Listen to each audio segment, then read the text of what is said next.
Hello everyone. So I am leaving my kids' school right now, but I wanted to do this video while everything is just like fresh on my mind. I don't want to forget anything.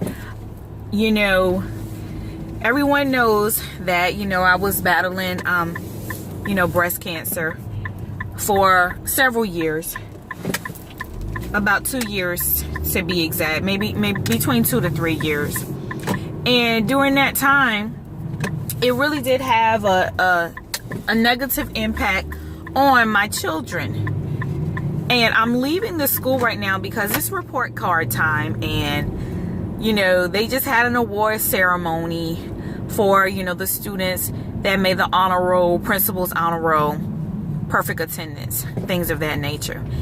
And it dawned on me that one of my children would not be getting an award, not an academic award. And as an educator, I've sat through those types of assemblies and watched children cry because they didn't get honored, because they did not make the honor roll. They were performing at below grade level, and children they don't understand that. We as adults, we understand that, but sometimes as parents, we don't really understand what it means when your child is below grade level. And it doesn't mean that they're not trying. It just means that they are not catching on to the concepts like they should, in comparison to other students. And so I was just sitting there, and I almost was just getting ready to break down because my baby did get an award, but she only got an award for perfect attendance. And she wasn't the only one. There was one other kid that got an award only for perfect attendance. The ironic thing about it is that that child's mother was also a teacher at the school. So I'm sitting there and I'm thinking, I know for a fact that when I was so very ill, my youngest daughter did not get the educational foundation that my husband and I were able to give to our other daughters. And so that basic foundation is not there because ultimately you are your child's first teacher, not the school. And so basically, when our kids go to school, they are already above grade level because we make sure that they have a solid foundation, and the school just has to take them on to the next level. And we were not able to do that with Kristen because I was so sick, and my husband was taking care of me, and just taking care of the kids, making sure that they were fed, bathed, washing clothes, things like that. And she just suffered so much. And I sat there and I was just thinking, and I mean it really that hurts me.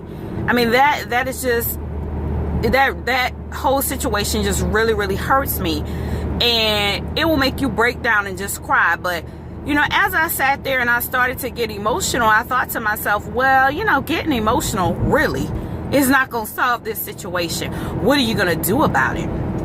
And so I can say that my child has improved. Last year when she went to kindergarten, when she started, her test scores were so low, y'all. They were like, when I saw those test scores, I really did. I cried because I'm like, oh my goodness, my baby really has suffered through this, educationally, and I've got to do something about it. And because I have a background in education, I know what to do.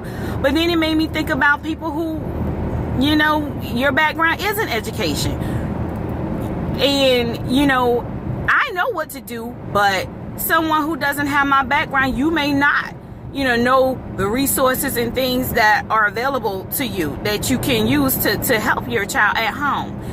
Work with the school to help your child. And when her test scores came back, and I'm going to try to explain this so you can understand it. Basically, my students or my children are they perform normally somewhere in the 80th to the 90 something percentile. That's what I'm accustomed to seeing. Okay. And that's above average. 90th percentile and above, that means you have a gifted and talented child, GT academically. And so I'm accustomed to seeing scores within that range.